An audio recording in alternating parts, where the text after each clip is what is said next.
Buenos días a todos y todas. ¿Cómo están? Bienvenidos a los que están por Zoom y a los que están participando a través del canal de YouTube. Para mí es un gusto presentar esta conferencia titulada Entramar para transformar, articulaciones curriculares para propiciar la creatividad y posibles intervenciones críticas, que va a estar a cargo de la magíster Mónica Insaurralde.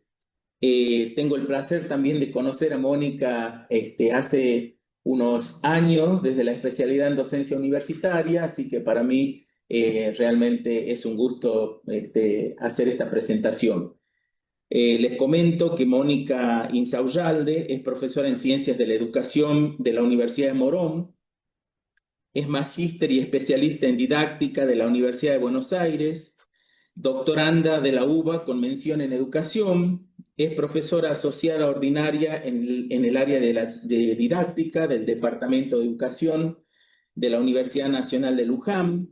A lo largo de más de 30 años se desempeñó como profesional en el campo de la formación de profesores en ciencia de la educación y otros profesorados de la Universidad Nacional de Luján, además de la docencia en unidades curriculares ligadas a la didáctica general y a las didácticas específicas.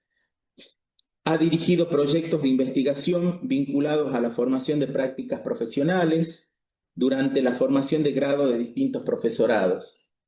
Actualmente investiga este tema en el marco de su doctorado en las licenciaturas ligadas al área de salud.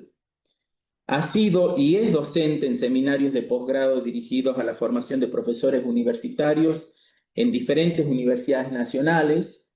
Como les decía recién, es profesora permanente desde el año 2021 de la especialización en docencia universitaria de la Facultad de Ciencias de la Salud de nuestra universidad. Es integrante de comité científico, conferencista, posee publicaciones de artículos con referatos en revistas de alcance nacional e internacional, ha escrito capítulos de libro y compilación de libros, además de ebook en jornadas, congresos, etc. Mónica, además de esta conferencia, es responsable del curso Estrategias y Guías para la Planificación del Trabajo Autónomo del Estudiante Universitario, de la diplomatura, la práctica docente universitaria en clave de aprendizaje autónomo que se está desarrollando actualmente. Creo que este es el segundo curso, si no me equivoco. Sí. Así que bueno, Mónica, para nosotros es un gusto tenerte por este tiempo. Esperamos seguir compartiendo experiencias y bueno, te dejo con los participantes para que comiences tu conferencia. Bueno, buenos días a todos los integrantes del CIED, a Hugo, secretario académico del rectorado, y a las y los colegas que se han conectado para compartir esta conferencia. Bueno, voy a pasar a compartir pantalla.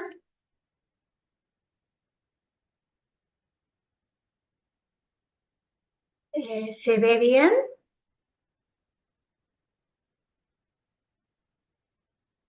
¿Se ve? ¿Me escucha? Sí, profesora. Sí, Sí, perfecto. Perfecto.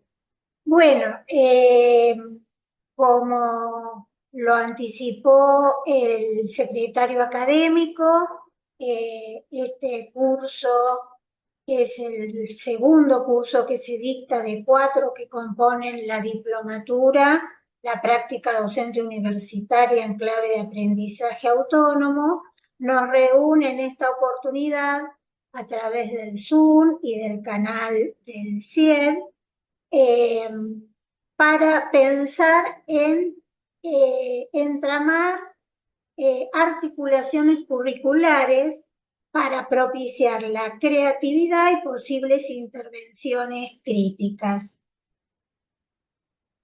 A ver, estoy tratando de pasar las diapositivas y no puedo. No sé qué pasará. No puedo pasar las diapositivas. ¿Alguien de CIED me está escuchando?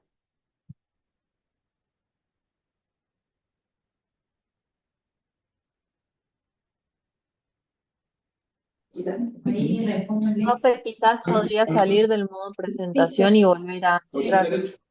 Sí, ahora sí te escuchamos. Bueno, no podía pasar las diapositivas, voy a volver a compartir.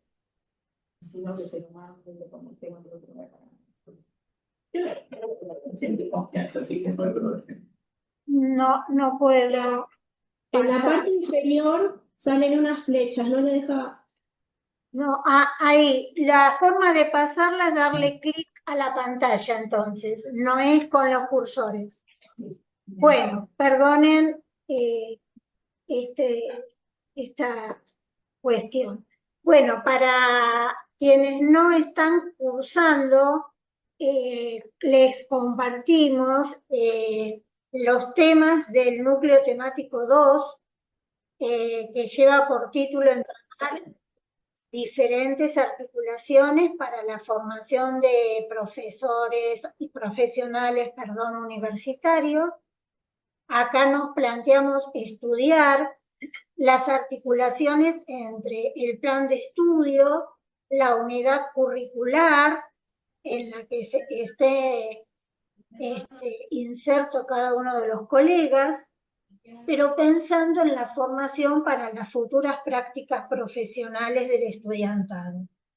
También tenemos como tema la elaboración de propuestas didácticas que consideren los aprendizajes justamente a partir de posibles articulaciones horizontales y verticales entre las unidades curriculares que tienen distintos formatos, por eso las nombro en este concepto que es más general. Las unidades curriculares pueden tener formato de asignatura, seminario, taller, etcétera.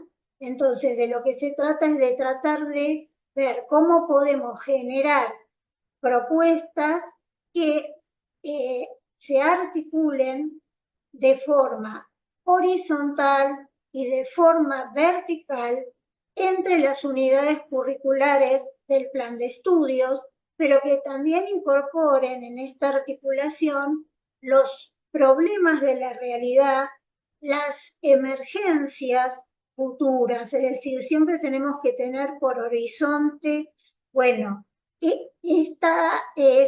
estamos en un momento determinado del desarrollo de una profesión, pero también tenemos que adelantarnos y ver cuáles pueden ser esas futuras prácticas profesionales a partir de los emergentes, ¿sí? Y desde ya esto en el marco de la formación de profesionales creativos y reflexivos. Entonces, para ingresar a problematizar la concepción del currículum desde la complejidad y de la apertura a la realidad, y cuando hablo de la complejidad no lo voy a desarrollar, pero lo estoy pensando en términos de Morin, que para quienes están cursando en el texto del núcleo temático 1 podrán encontrar algunos desarrollos de Morin, si bien era un texto optativo. Entonces, tenemos que problematizar la concepción de currículum, decía, desde la complejidad y la apertura a la realidad. Y para pensar en las posibles articulaciones, entiendo que es necesario aproximarnos a la concepción de currículum. Y para esto me apoyo fundamentalmente en las investigaciones de Alicia de Alba, pedagoga mexicana, y de Alicia Camilone, pedagoga argentina. Bueno, entendemos que a la luz de los planteos de estas profesoras, todo plan de estudios es una síntesis de aportes que provienen de diferentes campos disciplinares, experiencias de aprendizajes, prácticas profesionales, problemas de la realidad social, etc. pero fundamentalmente es una propuesta formativa que condensa una política académica y que supone un anteproyecto de futuro, ¿no?, en pos de la formación de profesionales. En la intervención de la elaboración del plan de estudios, encontramos distintos grupos sociales, distintos grupos profesionales, el propio Estado, los colegios profesionales, cuando algunas profesiones se encuentran reunidos bajo esta figura, etc. Y estos grupos muchas veces representan intereses contradictorios entre sí, de modo que en ese proceso de elaboración se ponen necesariamente en juego mecanismos de negociación, ¿sí?, y de acuerdo a las relaciones de fuerza entre esos grupos, muchas veces prevalece la negociación, pero otras prevalece, por la distribución de poder que se da entre ellos, prevalece la imposición. Otra cuestión que me parece fundamental tener en cuenta es el aporte de Alicia de Alba, quien plantea que todo currículum tiene un aspecto que denomina estructural formal, podríamos decir, sería el aspecto escrito del plan de estudio, que también es prescriptivo, ¿no?, porque da marco y prescribe determinados contenidos mínimos, por ejemplo, prescribe determinados propósitos formativos, pero también es fundamental cuando estudiamos el currículum, que en las universidades toma la denominación de planes de estudio, considerar el aspecto del desarrollo procesal práctico, ¿sí?, lo que otros autores denominan el currículum vivido, el currículum real. Y para poder, ¿sí?, estudiar en profundidad las prácticas curriculares, es necesario considerar ambos aspectos. Pero ¿por qué elegí este placar con tantos cajones y algunas puertas? Porque los planes de estudio, en su inmensa mayoría, tienen una gran cantidad de unidades curriculares que no poseen, desde la perspectiva de Basil Bernstein, relación entre ellas. Es decir, las fronteras entre las disciplinas que dan origen a las disciplinas universitarias, que son las asignaturas, nunca es lo mismo la disciplina científica que la adecuación que hacemos para concebir la disciplina universitaria que se va a enseñar. Pero, no obstante, así como no vemos que haya demasiadas relaciones entre las disciplinas científicas, lo mismo se da en la gran mayoría de los planes de estudios. Nos encontramos más o menos con una parte importante de planes de estudios que podríamos decir tienen una clasificación del conocimiento fuerte, es decir, que las fronteras entre las unidades didácticas son fuertes, no hay conexiones. Esto Basil Bernstein, un pedagogo inglés que ya hace algunas décadas ha fallecido, lo ha denominado como un código de conocimiento educativo de colección, ¿sí? Entonces, frente a esta situación con la que nos encontramos, es importante pensar, bueno, hoy, cuando nos encontramos con un plan de estudios que, como dije recién, en la Argentina el currículum universitario posee el concepto, digamos, de plan de estudios, nos vamos a remitir a la definición que elaboró Susana Barco, mi gran maestra, pedagoga argentina también, que en el 2005, en una investigación que dirigió en la Universidad Nacional del Comahue, pudo producir este concepto. Y se los leo. El plan de estudios es un documento curricular en el que se seleccionan y organizan con unidad y coherencia las materias con sus contenidos mínimos y los formatos que les son propios, como seminarios, talleres, asignaturas, etcétera, experiencias, pasantías, trabajos de campo, que garantizan una formación académica y o profesional necesaria para alcanzar la titulación en un área de conocimientos. Incluye, además, requisitos de ingreso para el cursado, tipo de título a otorgar, incumbencias del mismo, regímenes de cursado y correlatividades entre asignaturas. En las últimas décadas se incluye una fundamentación de la carrera y los objetivos que la presiden en su organización y alcances, como así también el perfil del egresado que se espera plasmar.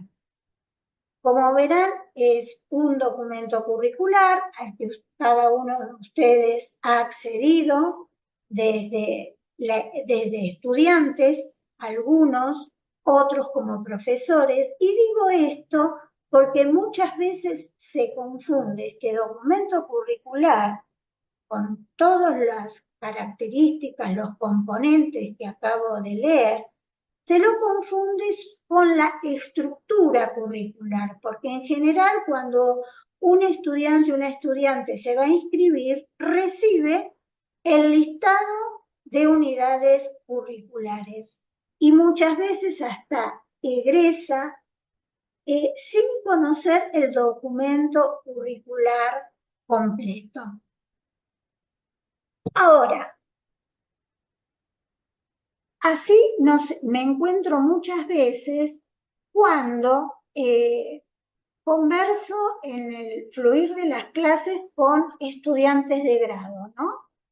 De pronto quiero establecer alguna relación con estudios anteriores, ¿no? Pertenecientes a asignaturas anteriores, y me dicen que no se acuerdan, que la aprobaron, que le fue bien, pero no recuerdan si, por ejemplo, estudiaron un tema determinado, un investigador, determinado, ¿no?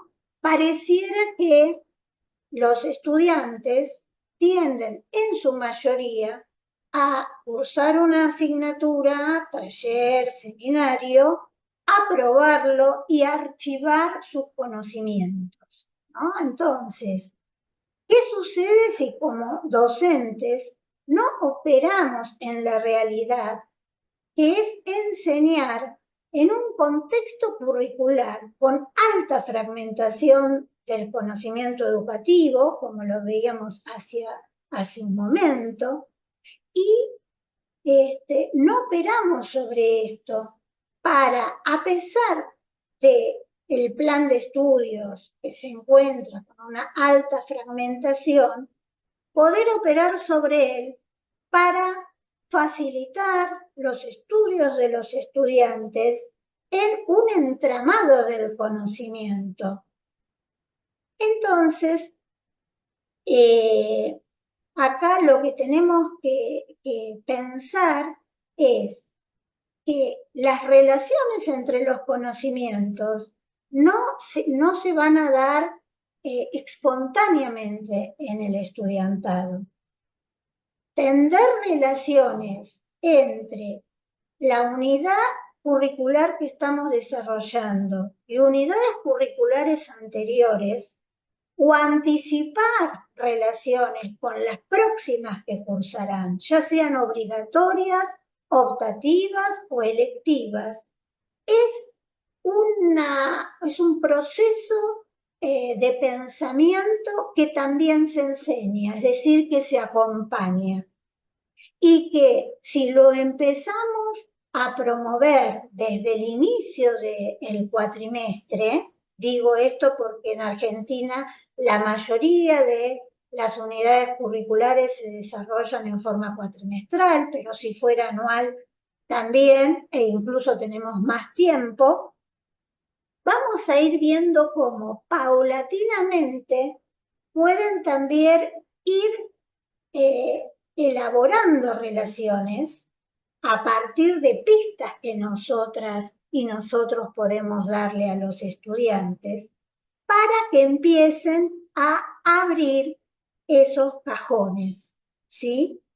Y entonces podamos empezar a establecer las relaciones de las que estaba hablando.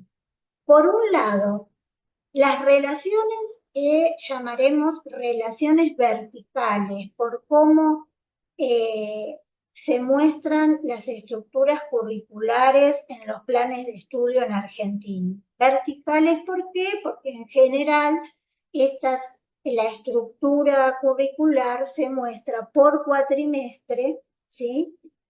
Un cuatrimestre seguido del siguiente. Entonces, ese tender relaciones con unidades curriculares anteriores y posteriores va a posibilitar estas articulaciones verticales. Mientras que también hay otras articulaciones posibles y que favorecen la formación de los futuros profesionales, es también promover articulaciones horizontales. Y cuando hablo de las articulaciones horizontales, me estoy refiriendo a la posibilidad de establecer relaciones con las asignaturas o seminarios que se están cursando en el mismo cuatrimestre. Esta temática en este curso lo estamos estudiando a partir de los planteos de Ángel Díaz Barriga. Ahora bien, es cierto que cuando yo les propongo, pensemos en articulaciones horizontales, sé que las trayectorias estudiantiles son muy disímiles. No siempre, es más, me atrevería a decir, en la mayoría de los casos, las y los estudiantes no van de acuerdo a el plan de estudios, ¿sí?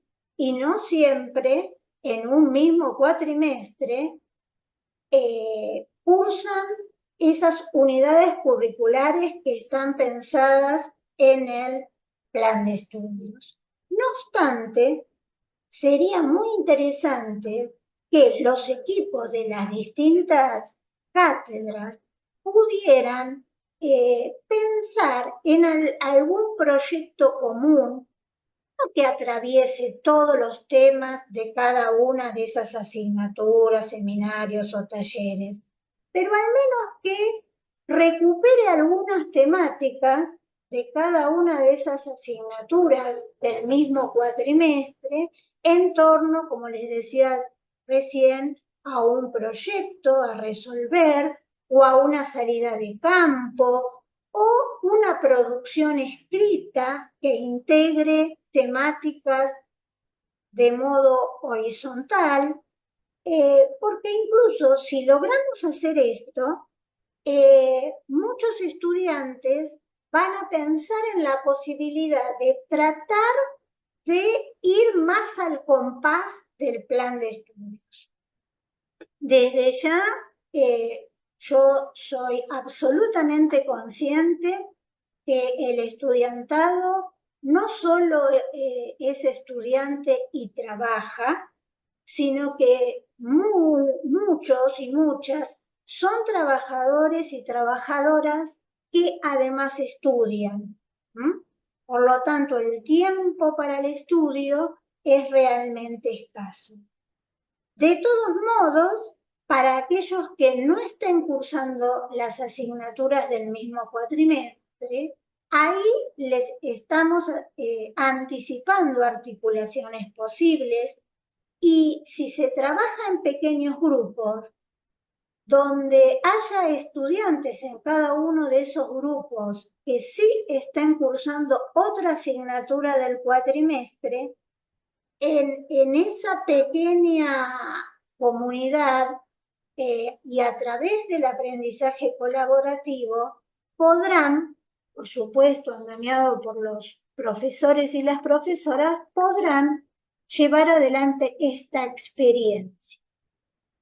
Entonces, en estos casos, andamiar, acompañar tanto los procesos de pensamiento como el contenido que se aprende será fundamental para avanzar en las prácticas que poco a poco los estudiantes irán apropiándose, como son las prácticas de monitoreo de sus propios procesos de aprendizaje y de autorregulación de la cognición y de los procesos de pensamiento implicados. Bien. Tomé algunas fotografías de diversas instalaciones de la artista Shiharu Shiota, artista japonesa, que en este caso está construida a partir de maletas ya usadas y las toma como un símbolo potente de viaje, de recuerdo y de la existencia en la ausencia. Utiliza maletas de segunda mano porque considera que documentan un estilo de vida en una persona para poder crear estas instalaciones que lo que hacen es tratar de explorar las conexiones entre el hogar, el pasado y el futuro. Entonces, yo me preguntaba, ¿no? Cómo una maleta que representa el punto de partida de un nuevo viaje, que ella lo hace inspirada en sus propias vivencias, como un viaje para ella definitivo, muy importante, que fue el traslado de Japón a Berlín, donde vive desde hace varias décadas.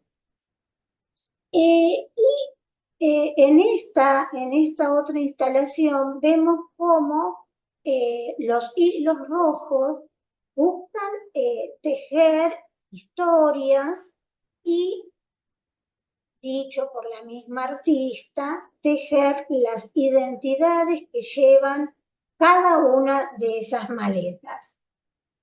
Entonces, yo pensaba qué inspiraciones podrían desatarnos estas instalaciones del artista Shiharu Shiota si las contemplamos en clave docente, ¿no? Si las contemplamos en clave de las articulaciones entre planes de estudios que en su interior compilan unidades curriculares y ver cómo articular el plan de estudio, las unidades curriculares con énfasis en la que cada uno de ustedes y cada uno de ustedes forman parte.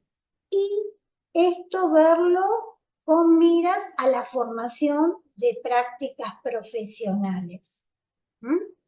¿Qué les inspira a ustedes?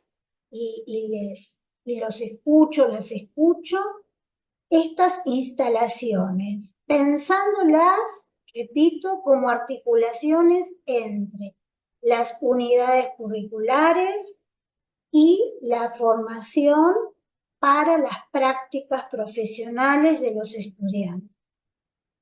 Y en este punto pienso que la formación para las prácticas profesionales deberían estar presentes desde el inicio de la carrera y no dejarlas en forma residual hacia el final, solo en lo que hoy se da en conocer como prácticas preprofesionales supervisadas. Los escucho. Yo siempre digo que mi mirada ya es una mirada atravesada por mi trayectoria docente y de pronto leo una obra literaria y algo me inspira para la docencia, miro una película y ahí encuentro una relación, escucho entrevistas de artistas con sus maestros que lo formaron en la actuación y veo analogías entre los docentes con los estudiantes, las y los escucho.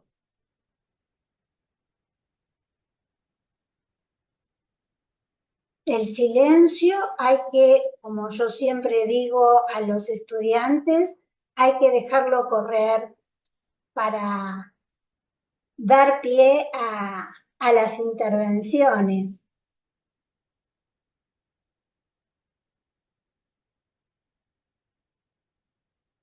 A mí, por ejemplo, se me ocurre que en estas maletas puedo ver las trayectorias estudiantiles a lo largo del plan de estudios, que han podido ya cursar diferente cantidad de unidades curriculares, algunas experiencias como pasantías, experiencias en proyectos de extensión, incluso experiencias que podríamos llamar extracurriculares, como por ejemplo ser parte de un equipo de investigación como estudiante, y cómo empiezan a conectarse de acuerdo a las propuestas didácticas que llevemos a las aulas, sean estas aulas físicas o virtuales, podemos lograr ir tejiendo relaciones, ¿no? A partir de estos hilos de los que están suspendidos estas maletas, pero que quizás pueden ser abiertas y pueden empezar a cobrar otros sentidos las propias trayectorias estudiantiles. Bien. También es Te interrumpo un segundo, Mónica. ¿Cómo? Te interrumpo un segundo, que Sí. hay comentarios que dejaron respecto a tu pregunta en el chat de YouTube. Dale, entonces las escuchamos. Rápidamente, Silvia Guaymás comenta que ve que el arte es fundamental para poder superar los binarismos en todos los ámbitos. Otro comentario es que cuando vio las maletas en imagen, se le vino a la mente que cada estudiante es una de ellas con sus historias, sus sueños y cargas emocionales y de saber. Y Miguel Ángel también comenta que le gusta la imagen por la conceptualización que transmite. Se ve se ve lo que quedó, se ve lo que no está y se ve la encriptación, que es una muy buena imagen para nuestra realidad actual. Bueno, comentarios más que interesantes. La verdad que los vamos a recuperar también para seguir analizándolos a lo largo del curso.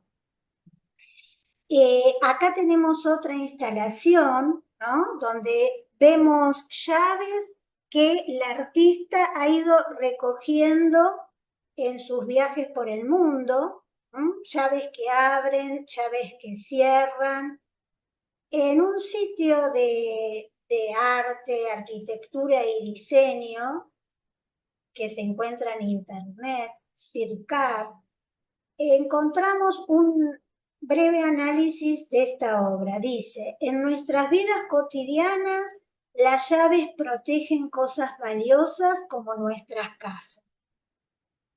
A mí se me ocurre que podemos también analizar esta instalación como una analogía de los desafíos que asumimos, ¿no? O que pretendemos asumir, por lo menos desde este curso. Conectar al estudiantado desde los inicios de su carrera con las futuras prácticas profesionales, ¿no? Y en ese sentido pensar, bueno, a modo de metáfora, ¿qué podrá abrir para las experiencias estudiantiles estas llaves? ¿Qué ideas nos aparecen a partir de esta representación, de esta instalación?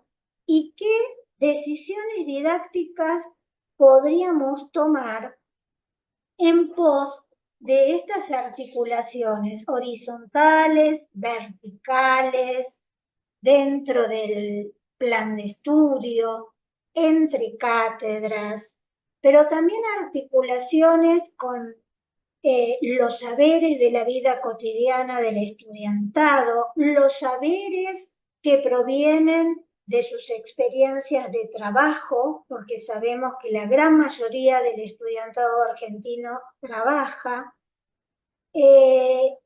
como también, por supuesto, los saberes científicos. Aquí tenemos a la artista que en otra instalación utilizó otro objeto de la vida cotidiana, como son zapatos. Esta instalación se llama A través de los continentes y contó con la colaboración de los ciudadanos de Lleida, en Cataluña, donde se llevó adelante esta instalación, y ahí les pidió que contribuyeran con un zapato que pusieran también en él una nota. Y ella dice, me interesan las prendas que encierran múltiples metáforas como el calzado o las llaves. Nosotros estamos de paso en este mundo, pero los objetos permanecen y cuentan la historia de sus propietarios. Pienso en que tenemos que tener en cuenta la historia de cada uno de los estudiantes.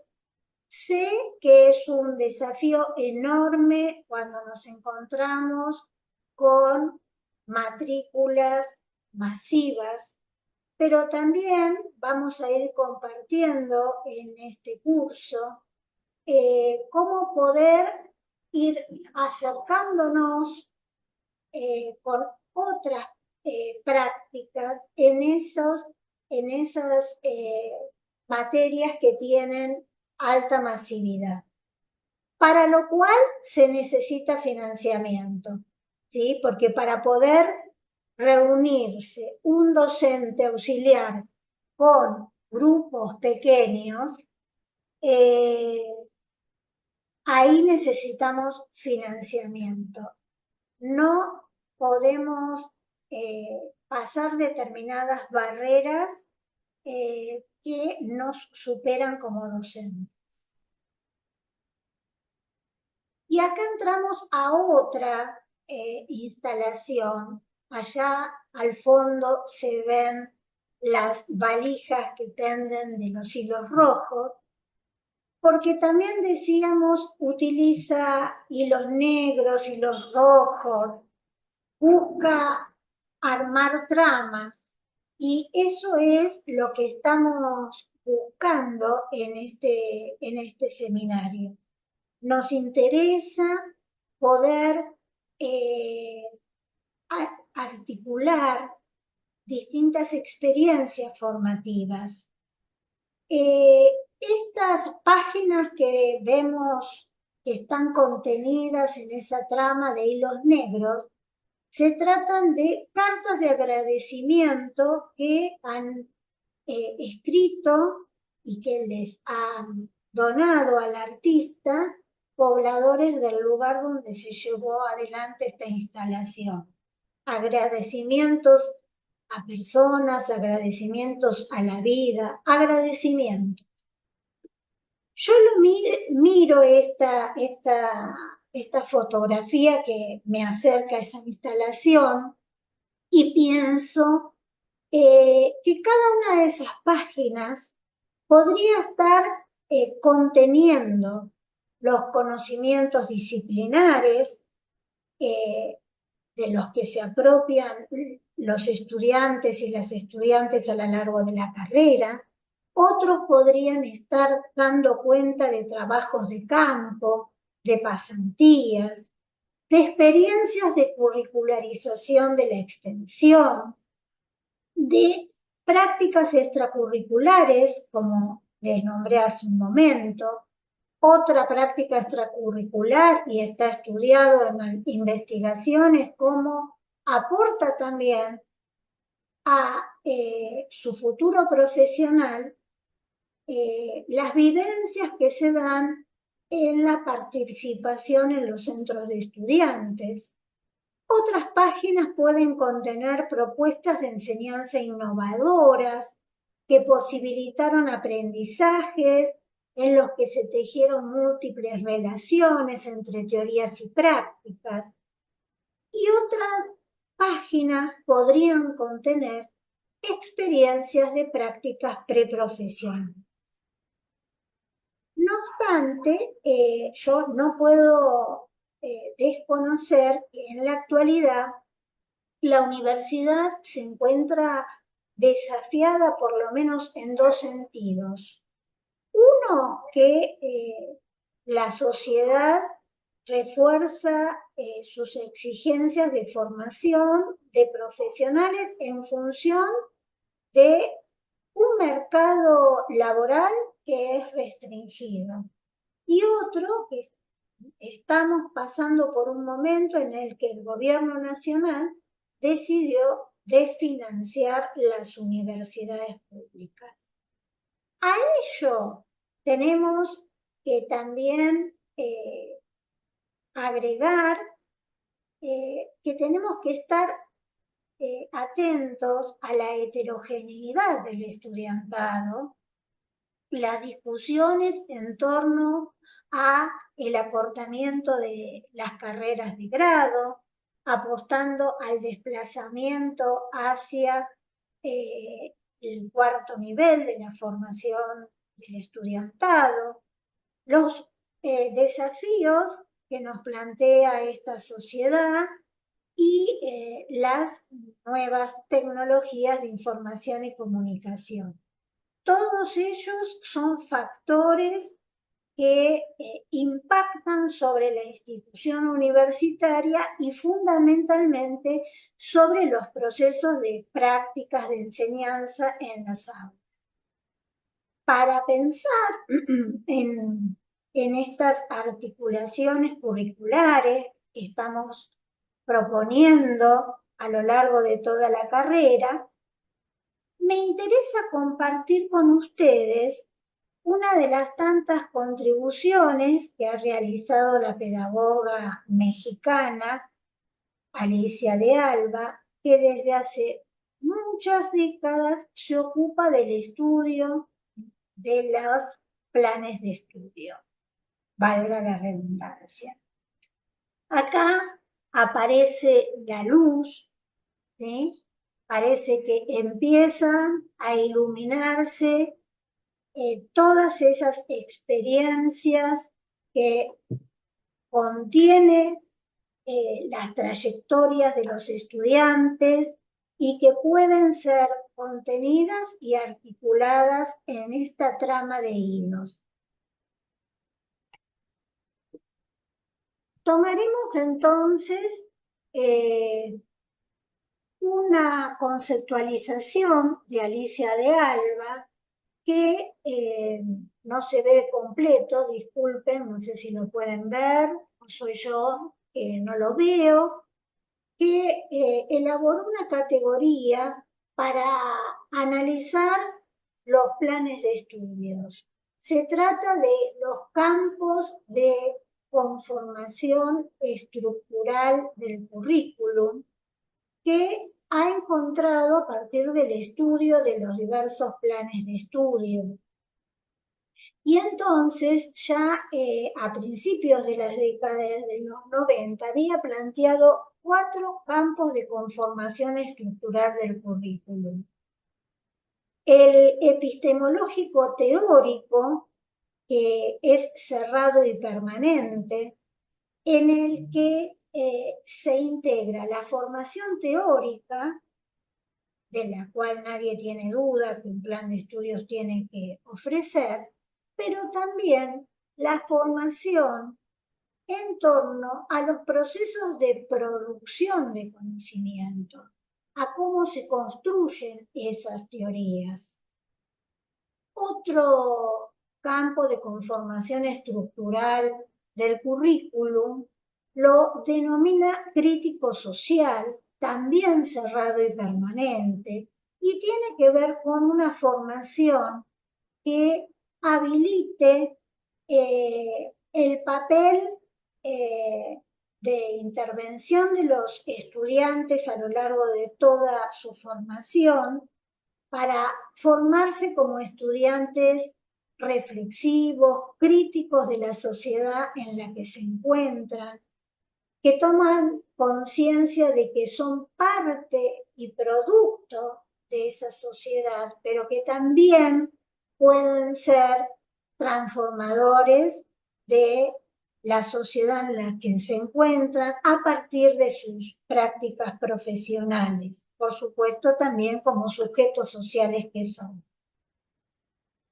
En cambio, el campo de conformación estructural del currículum, de incorporación de elementos centrales de las prácticas profesionales, es un campo que interesa mucho en este curso. Es flexible. ¿Y por qué es flexible?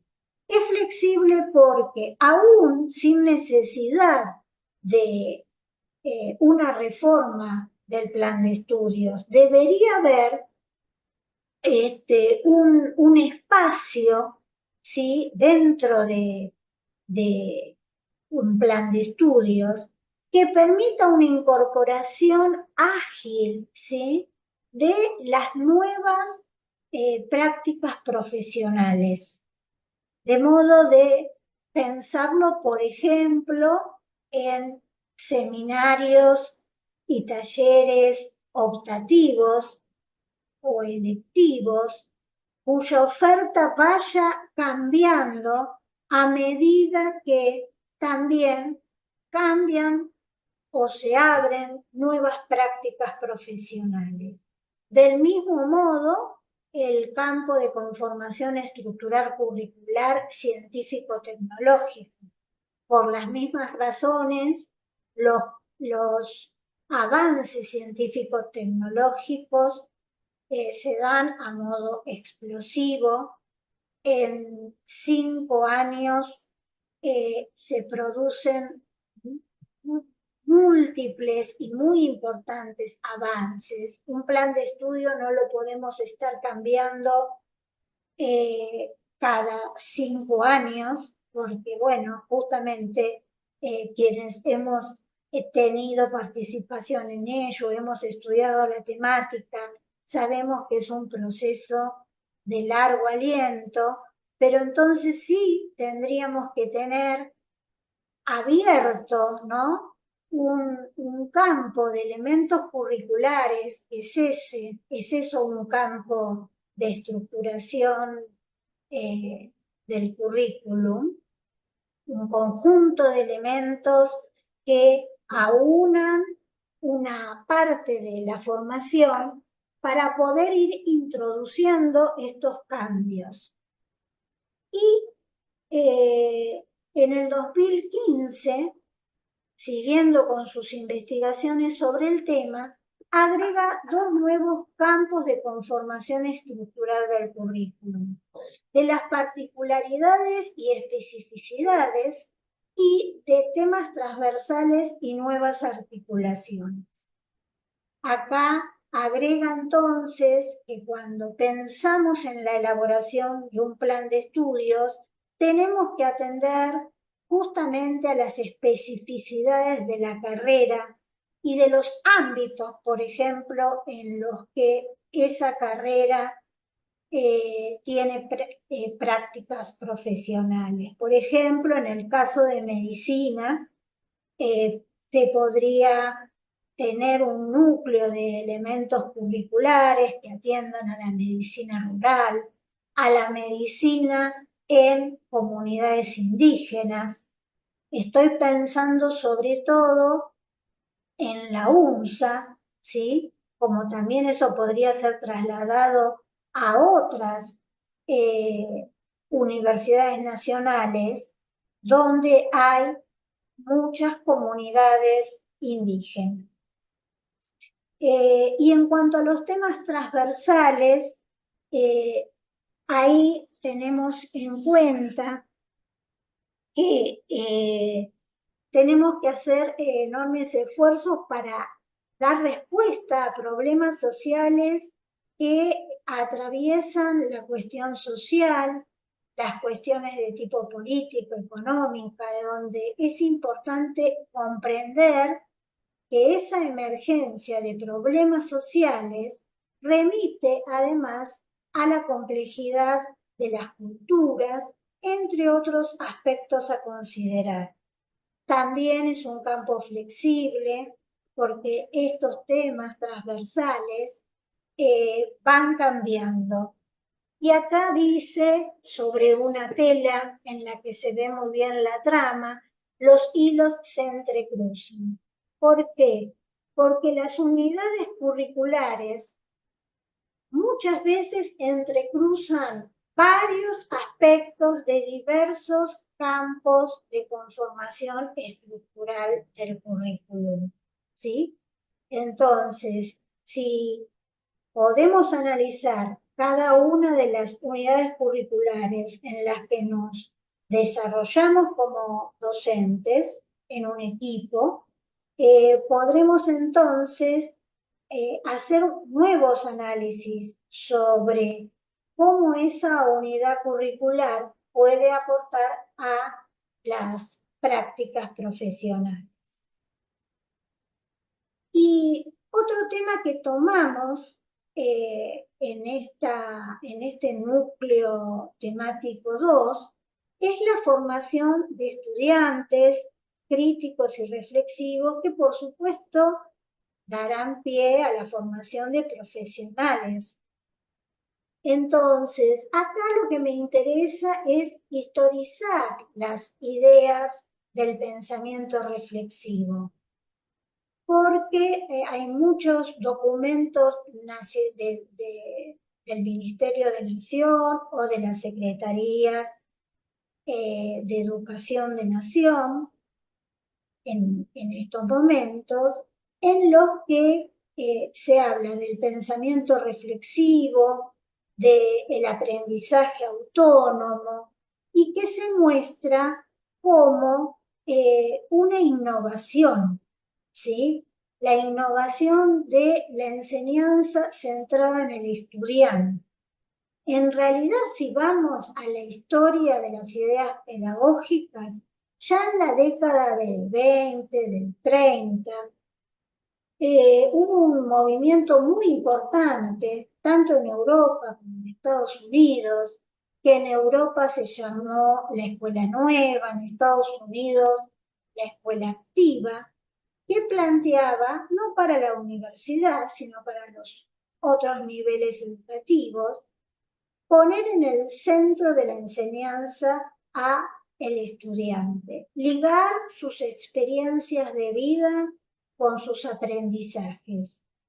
Y justamente sería John Dewey quien diría, no hay que formar para la vida, sino que la vida tiene que entrar a la escuela. Y en materia de pensamiento reflexivo, podemos ir a su obra Cómo pensamos, nueva exposición de la relación entre pensamiento reflexivo y proceso educativo, que se publicó en 1933 y que es reconocida por muchas y muchos pedagogos como una obra fundante a la hora de pensar en la formación de estudiantes reflexivos. Este pedagogo y filósofo va a plantear 3 notas para considerar en el pensamiento reflexivo, 3 actitudes que tenemos que promover en los estudiantes: la mentalidad abierta, el entusiasmo, la responsabilidad por las consecuencias de sus actos. En una palabra, creo que tenemos que crear el impulso por el saber, ¿no? La curiosidad, para cambiar la actitud de algunos estudiantes que quizás por el tiempo que les ha tocado vivir, estar en la universidad es poder obtener un título y en el medio no pasan por experiencias en las que, claro, todos quisimos tener un título y es absolutamente importante, pero no es lo mismo llegar al título sin haber ido amasando, entramando distintas experiencias de aprendizaje a lo largo de la carrera, con unas ansias de saber, una curiosidad por los nuevos problemas que se llevarán incluso una vez graduados.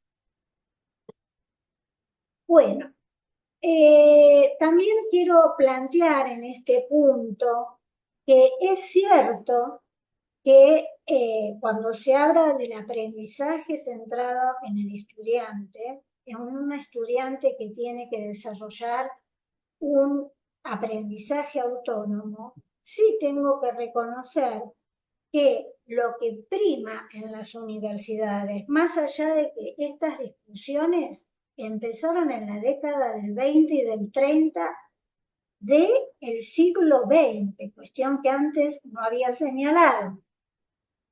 Es cierto que en la universidad sigue predominando la exposición, sigue predominando atender a que hay clases teóricas donde se expone y hay clases prácticas donde, entre comillas, se aplica la teoría que se desarrolló en el teórico. Y cuando digo entre comillas, lo digo porque en el terreno de la didáctica, por lo menos de la didáctica en la que yo estoy formada, no hay aplicación posible, ¿no?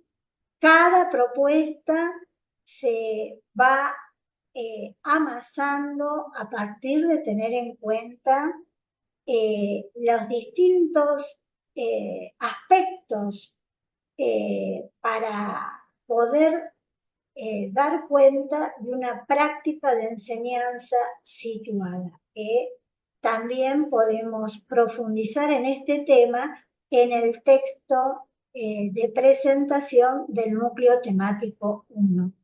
Una práctica de enseñanza situada considera no solamente los contenidos a enseñar, sino las características del estudiantado, las posibilidades de infraestructura de la universidad, la realidad que penetra en las aulas universitarias, etc. De modo que no podría darse, si queremos plantear de prácticas de enseñanza que realmente respondan a la realidad de cada grupo, una propuesta que se va a repetir por muchos años, por no decir hasta que el responsable de la cátedra se jubile, ¿sí? Sí puede ser, digamos, la estructura general, pero siempre necesitaremos de nuevas adecuaciones en cada año académico. Bueno, otra de las cuestiones les decía que me interesaba señalar acá era el tema de el aprendizaje autónomo, ¿sí? Pensemos que el aprendizaje autónomo no significa necesariamente aprendizaje individual. Y esto lo vamos a ver un poco más adelante.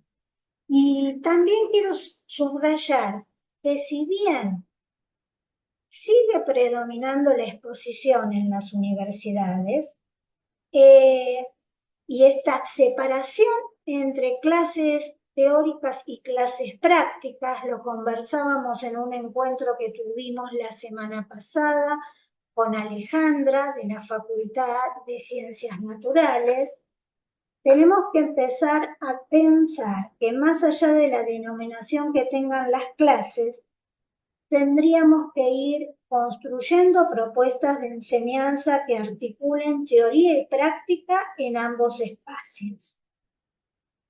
Ahora bien, a pesar de que en esas clases teóricas y a veces en las prácticas predomina la exposición, tengo que decir que no es bueno la generalización, porque la doctora Elisa Lucarelli viene realizando encuentros de cátedras innovadoras desde 1985. Comenzó haciéndolo junto a Lidia Fernández y estaba dirigida a las cátedras innovadoras en la UBA. Y luego se fue expandiendo a otras universidades nacionales. Vean que les estoy diciendo desde 1985. Entonces, también deberíamos recuperar esas prácticas de algunas cátedras para repensarlas y que sean inspiradoras de prácticas futuras en las distintas asignaturas, seminarios, talleres en los que nos desempeñamos. Y si bien se plantea la enseñanza centrada en el aprendizaje, y por supuesto que estoy de acuerdo en esto, sin embargo, recupero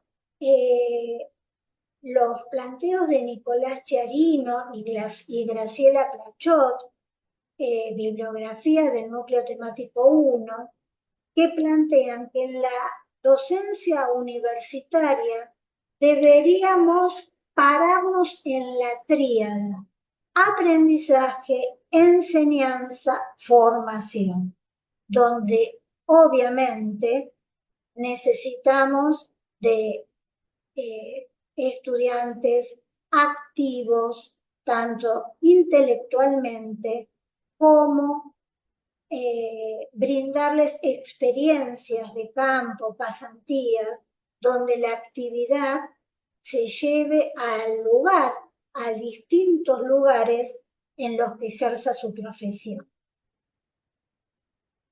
Bueno, estábamos planteando la trama, ¿no? La trama que necesitamos para hacer múltiples articulaciones, la trama buscando analogías con las instalaciones de la artista Shiharu Shiato.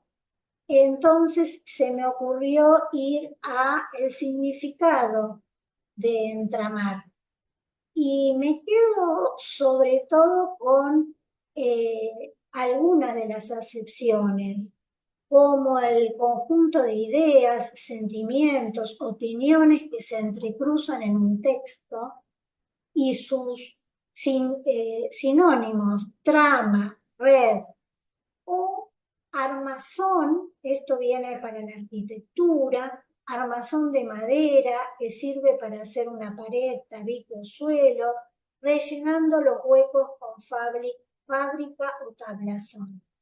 Y sus sinónimos: armazón, estructura, entablado, bastidor, andamio, soporte. Y nuevamente me conecta con nuestras prácticas de enseñanza, ¿no? Generar propuestas para que los estudiantes puedan llevar adelante sus tareas de estudios, en las que vamos a hacer de andamio, es decir, tenemos que construir andamios para que puedan, en principio, desarrollar esas tareas de estudio con nuestro acompañamiento y poco a poco ir desarmando esos andamios, porque los estudiantes ya comienzan a apropiarse de esos procesos de pensamiento. Recupero también un concepto del núcleo temático 1 que nos aporta Alicia Camiloni, cuando plantea que la docencia es una profesión configurativa. Hace un momento decía que desde mi perspectiva no hay aplicaciones posibles. Bien, nuestra profesión entonces no es una profesión de tipo prescriptiva, sino que es configurativa en tanto que tiene que apoyarse en acciones creativas, en tanto que en las aulas hay una serie de incertidumbres, ya sean de situaciones que se generen de diverso tipo, ya sea de intervenciones de las y los estudiantes que no podemos prever. Y entonces necesitamos, dice Alicia Camiloni, de diversos grados de libertad ante estas prácticas que son inciertas. Siempre, los que son del campo educativo saben que durante mucho tiempo se discutió si la docencia era una profesión o no. Bueno, me parece que esta definición de profesión configurativa da cuenta de lo que es nuestra práctica docente. Acá vemos, por ejemplo, al maestro de telar, ¿no?, pasando por un grupo mientras enseña la práctica del tejido. Acá me detengo en esta foto porque se ve mejor cómo en este taller de telar hay varios grupos. Hace un momento dije sobre el aprendizaje autónomo, que muchas veces se entiende solo como individual, voy a volver. ¿Por qué? Porque recupero una concepción de aprendizaje que viene de la tradición sociocultural que iniciara Vygotsky también entre la década del 20 y el 30 del siglo XX, cuyos seguidores como Paul, Engström, Moll, entre otros, han conceptualizado como cogniciones distribuidas. ¿Por qué cogniciones distribuidas?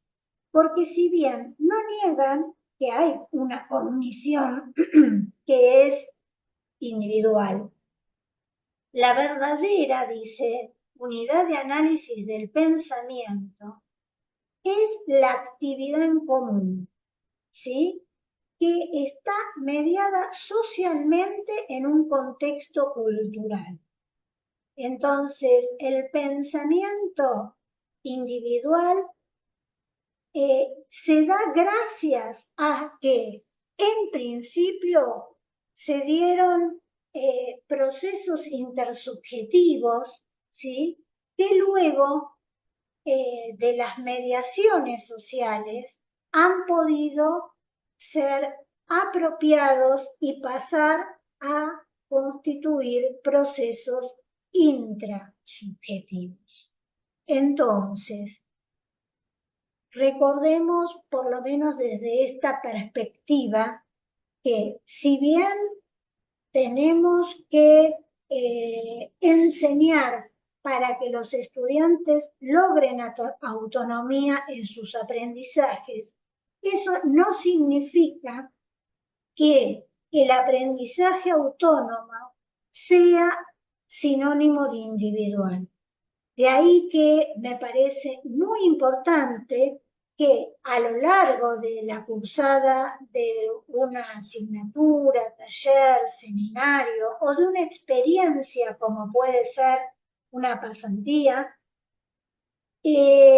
los estudiantes, las estudiantes puedan pasar por propuestas en pequeños grupos, con producciones de grupales y también puedan vivenciar las producciones individuales.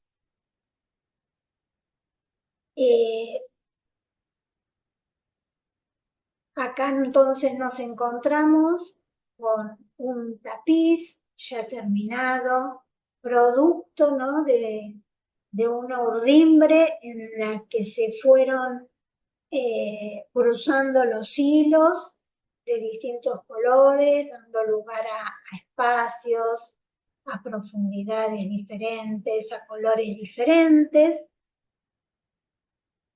Y finalmente,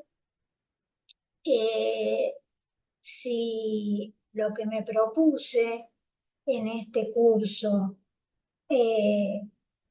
pudiera acercarse a mis intenciones, podremos tejer nuestras propias trayectorias docentes con las que iniciamos este curso, plasmándolas en narrativas, tejiéndolas con nuevas lecturas y producciones grupales que permitan enriquecer las prácticas de enseñanza, el diseño y el andamiaje de las tareas de estudio. Bueno, dejo de compartir para pasar a las preguntas, comentarios. Veo, Bueno, sí. Veo que me pasé de hora. No, está bien. Por un lado, te comento que muchos te están agradeciendo tanto por YouTube como por Zoom. Te recupero algunos comentarios y Bien. una pregunta que tienen acá. Como comentario, Jorge Torres dice que es muy buena la exposición, las imágenes adecuadas y muy gráficas. En lo personal y en lo particular lo representa mucho y es tan real la complejidad tanto en la enseñanza como en el aprendizaje. Voy a tener en cuenta muchas de las cosas que se expusieron. Otro de los comentarios que nos deja Miguel Ángel por YouTube, que es muy interesante la presencia de los hilos rojos y su relación con los objetos, cuando mostrabas esa diapositiva. Tomando la conceptualización de la teoría de Ausubel, esos hilos entraman de manera no arbitraria y sustantiva los aprendizajes de los estudiantes a lo largo de sus trayectorias. Luego Susana también comenta que los múltiples lenguajes artísticos, como entradas rizomáticas al conocimiento, siempre ofrecen alternativas creativas en los procesos formativos. Muchas gracias por compartirlo. Y te dejo una pregunta que también comenta Susana, si en tu experiencia, ¿cuáles serían las condiciones que habría que construir para realizar proyectos de articulación curricular? Bueno, Susana, no sé si me estás haciendo la pregunta en torno a las articulaciones entre unidades curriculares del mismo cuatrimestre. Entiendo que sí, porque fue ahí cuando planteé la posibilidad de elaborar proyectos o trabajos de campo o hasta una producción escrita donde se articulen conocimientos y prácticas que provengan de las unidades curriculares de un mismo cuatrimestre. Me lo preguntás desde mi experiencia. Bueno, desde mi experiencia en carreras de grado, que es lo que estamos en este momento estudiando, la materia didáctica 1, en la que fui profesora responsable, y la materia didáctica 2 se daban en conjunto, ¿sí? Con Historia Social de la Educación 1 y también Historia Social de la Educación 2, respectivamente. Entonces, en un momento en el que estábamos en la didáctica 2 desarrollando la didáctica de las ciencias sociales, ya veníamos desde hacía varios años académicos trabajando en torno a la posibilidad de que licenciados, licenciadas y profesores y profesoras en ciencias de la educación puedan integrar equipos educativos de museos históricos, ¿sí? Hacíamos salidas a museos, etcétera. No voy a decir cómo se desarrollaba toda la propuesta. Pero en uno de los años académicos se dio que el equipo de Historia Social de la Educación había hecho una instalación en la sede central de la Universidad Nacional de Luján. Otro año lo hizo en la sede regional San Miguel, llamada Presentes Ausentes. Y ahí se exponían fotografías o ilustraciones de textos escolares de distintas épocas donde se podían analizar los estereotipos de familia, la forma en que se conmemoraban ciertas efemérides, quiénes eran los actores que aparecían en esas ilustraciones y quiénes estaban ausentes.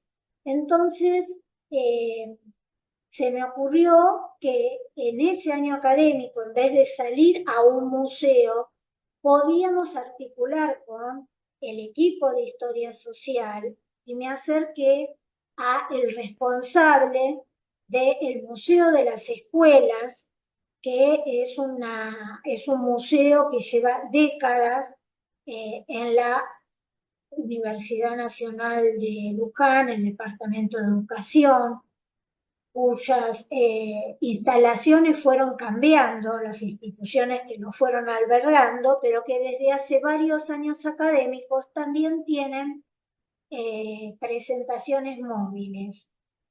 De modo que esa fue una experiencia muy interesante porque pudimos articular lo que se estaba desarrollando en una de las historias sociales con lo que se estaba desarrollando en una de las didácticas que se ocupaba de las didácticas específicas.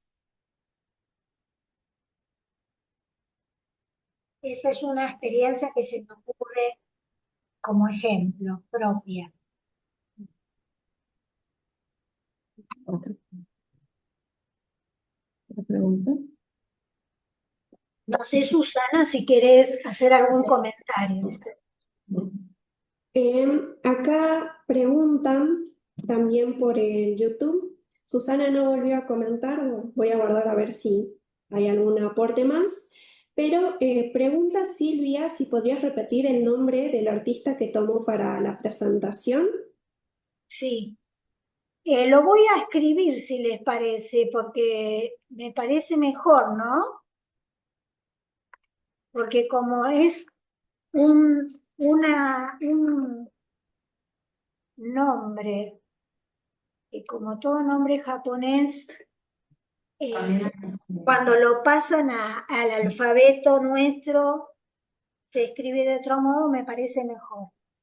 Bueno, ya lo compartimos también por el chat de YouTube. Perfecto. Y una última pregunta que realiza Rodrigo Godoy. Con respecto a la cognición distribuida, pregunta qué tipo de consecuencias tiene para la educación.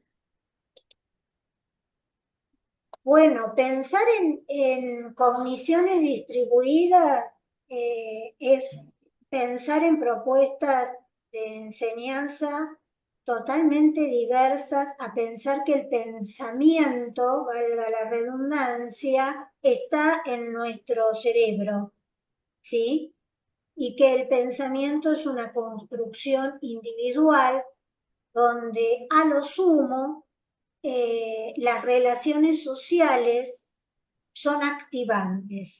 Y esta categoría la tomo de un psicólogo español, Ángel Rivière, que justamente elaboró esta conceptualización para poder poner sobre la mesa las diferencias que hay entre la epistemología psicogenética que inauguró Piaget, donde planteaba él la construcción del conocimiento se da por los mecanismos de asimilación y acomodación, no lo puedo ahora explicar, y en todo caso lo social activa esos cambios de estructuras que permiten el desarrollo del pensamiento humano.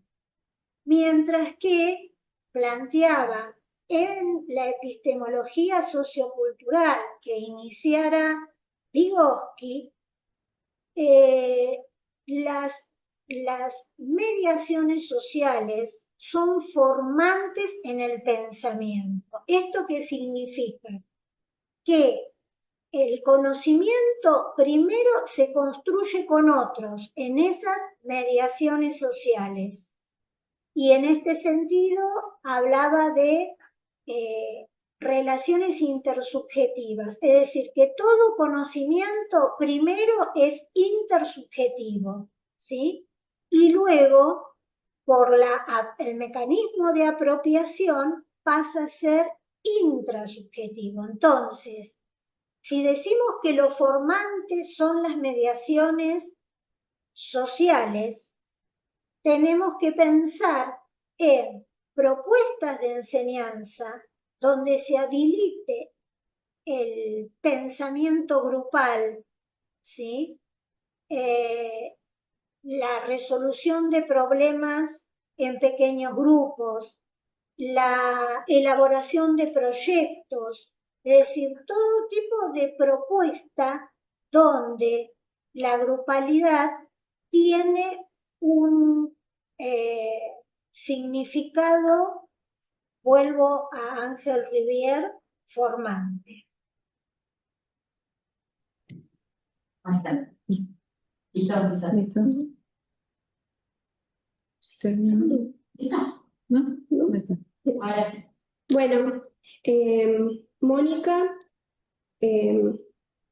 para no extendernos tanto con el tiempo, voy a recuperar un último aporte respecto a lo que venías comentando sobre la cognición distribuida. Pregunta si hay investigaciones realizadas en Argentina y si, en caso afirmativo, si podrías indicar algún referente para poder compartir. Bueno, investigaciones en Argentina, las que conozco, son de investigadoras de la Facultad de Psicología de la UBA. Y me comprometo a buscar artículos de estas investigadoras. También les comparto un libro de Amorroutu que compila Gabriel Salomon, ¿sí? Que justamente se llama Cogniciones distribuidas, consideraciones psicológicas y educativas. Dentro de esta perspectiva hay, podríamos decir, dos líneas, una que es más radical y otra que es una perspectiva más orientada por otros psicólogos que provienen de la línea de la Universidad de Harvard. Pero todas ellas hacen mucho hincapié en lo grupal. Es decir, que la inteligencia estaría distribuida entre las distintas personas, pero además entre las herramientas de la cultura. Una de las teorías, que es la de Engelston, es la teoría de la actividad. Es muy interesante, pero ya, digamos, no es parte de nuestro curso, pero tomé esa perspectiva del aprendizaje para pensar propuestas de enseñanza desde esa concepción. Bien, muchas gracias, Mónica. Te agradecemos por el tiempo que brindaste en la conferencia. Te transmito los agradecimientos que colocaron tanto en YouTube como por el Zoom, pero tendríamos que ir cerrando la conferencia. Queríamos invitarlos a todos los que nos están escuchando a la próxima conferencia, que también va a estar a cargo de Mónica. La van a poder escuchar nuevamente, la segunda conferencia que se titula Imaginar y recrear escenarios de aprendizaje genuinos, que se va a realizar el 3 de diciembre en este mismo horario, es decir, a partir de las 11 horas. Van a encontrar la difusión por los canales del CIED y los esperamos y las esperamos para que también puedan estar presentes y poder seguir escuchando a Mónica y todos los aportes que puedan seguir realizando, tanto en el curso en general que estamos realizando, como para público general. Así que, Mónica, muchas gracias. No, gracias a ustedes. Disculpen porque me fui del tiempo que estaba pensado y agradezco a quienes se pudieron quedar hasta el final.